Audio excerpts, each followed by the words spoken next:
and welcome to the Geek Den for the Star Trek Starship Collection special, the Battlecruiser, the Klingon Battlecruiser from the first Star Trek movie, 2009. This box, I've got to say, this box is huge. I will do a little bit of comparison, but it's massive. The model inside is also massive. I really like this. Today, I've got to say, it's probably the best special that they've done so far on the main specials. Not any of the other ones, but on the main special with the collection, this is possibly the best one they've done. It looks amazing. We'll have a look at the model in just a sec. Let's go through the magazine. And before we go any further, make sure you click to subscribe and like the video if you like it. Always leave a comment, because I like reading the comments and responding back. And we're also on Twitter, so make sure you check out our Twitter handle, which is at the bottom of this in the description area. Anyway, this is the magazine. So it's the Klingon Battlecruiser from the Star Trek 2009 film. Yeah, it's really nice. It's got a bit of lineage to it. So it's not just one that they built from scratch. It's actually one that they were going to use on Enterprise, and it sort of goes into more detail. The one thing I don't like about it, this magazine, is there is no in-universe information, because obviously it was only featured in the battle sequence, the Kobayashi Maru test. We only saw it very briefly in the sort of background of things, but there's obviously no in-universe information, so this is it. This is actually a really nice shot of the actual ship, and we've got a few in the background, a few down the bottom there. But actually, that view is actually really nice, and I like that. But like I said, no in-universe information, except it was part of the Kobayashi Maru test. Then we come on to the designing. Now, the design is really nice. So we've got the original Klingon. I think that's the D7 Battlecruiser here, and all they've done is just copied it and sort of bolt it up for the film, which I really like. So they've actually kept the original design, which is nice. And this was the design when it was redesigned. This was going to feature in, I think, season 4, season 5 of Enterprise before it was cancelled. And they were going to actually feature this ship. So they actually took the original design that they were going to use in Star Trek Enterprise, just beefed it up for the film, which I think is quite nice, really. And apparently they didn't do too much to it. They have changed the concept design from this slightly, but not really. There's another underside view, and then obviously the lighting effects. So this is another. This all just goes into how they went and how they designed it. There is something else in the magazine. There's a nice behind shot, and these are the CGI renders here down the bottom, so that's nice. And then the evolution of the Battlecruiser. So this goes through how it evolved basically through the series. So it's a really nice read. I do actually like this one. So it basically goes through and sort of just says how it went from the Vorcha to the Navark one, and how they come up with the Enterprise versions as well. There is another concept art that they came up for the Bird of Prey, but it was rejected. I'm just going to show you that, and that's here. So this was going to be the Bird of Prey that was going to feature in the Kobayashi Maru. It was similar to one that they wanted to do on Enterprise, but they didn't do. Actually, I would love them to do that, but maybe with Discovery on the line, we might get it. But it does actually feature Discovery in this as well, just down here. But that's it. Once again, we've got a nice view. Now, we didn't get that one on the last one. I don't know why. But here we have a nice top view of the ship. So, without further ado, let's open it up. We'd start off by looking to see how big the box is. So there's the last special that we looked at. And there's the Klingon one behind it. Obviously, it's the same sort of width, but you can see how big it is, how much more longer, and it is even on the top. I mean, this is just, I mean, the model inside's huge, and we'll just take a look at it. But I thought I'd just show you the boxes. So let's get the model out and take a look. So this is it out of the box, and it is huge.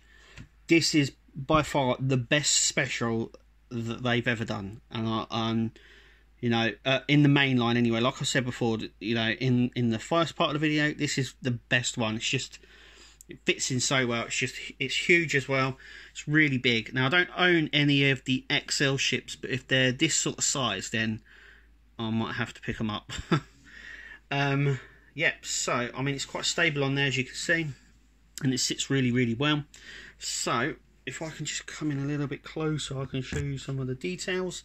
So let's just pull it off for a sec and show you. So this is what I mean. This is my hand, and I mean it's about as long as my hand is, really, right to here.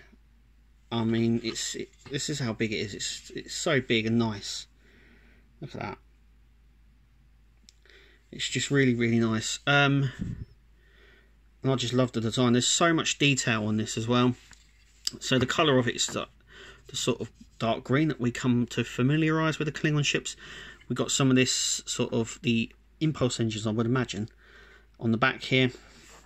They're sort of like this clear plastic. It pokes out a little bit. There's a little bit of pokes out slightly. It's not pushed right in. It's nice. I mean, underneath as well, we've got some really nice designs here. I mean, it's got so much good patterning. You can really see the patterning. The only downside I've got to this model, the only downside is the torpedo launcher, which is obviously here.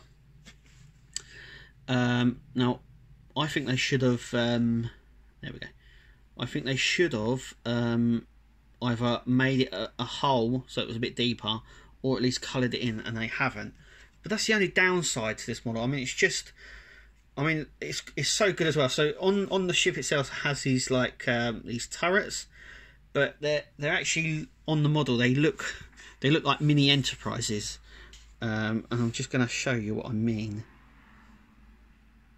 I mean, can you see that? That is a mini Enterprise, the 2009 Enterprise right there, and underneath as well. Obviously, these are turrets, but they look like little Enterprises sitting under. I think that's a cool touch. And then we've got these guns here as well. I could see some of these maybe snapping off because they're very fragile and they're right on the edge there, but they stay on. I mean, the engines, I mean, it looks like a D7 battlecruiser. That's the cool thing about it. It just looks so much like it should. You know, I know there was a lot of gripe about the new film about how the ship looked and stuff like this, but this looks more canon-y than anything. I know the normal films are canon, or in a different universe, but I mean, you know what I mean. I mean, if this appeared in Next Gen, the S9 Enterprise, it would fit in totally. It would just totally fit in. I'm just gonna grab a D7 and show you a comparison between the two. So we have the little baby version here. So this is the D7. I do believe it's a D7. Just here. So this is what it's actually based on. So do you want to see its big daddy? There we go. So you can actually see how big it is as well. So this is the standard model, and obviously that's the special. So you can actually see how big it is. Hang on. That's it. I mean, you can actually see now how massive they are. It is. I mean, it doesn't. I can't come in your shop because it's so big. But there's its little engines. But you can see where they went. You can see where they were going. They just copied this design and bulked it up, and I really like that. Anyway, that is our Klingon Battlecruiser from the Star Trek movie 2009, and yeah, I love it. I think it's possibly it is for me. It's the best. It's the best special they've done so far. It just looks so cool. If you're not liking the films but you like the series, get it. It just fits in, and it's so good. I like it. Anyway, that is us at the Geek Den. Click to subscribe. Remember to follow us on Twitter, and we'll see you at the next video.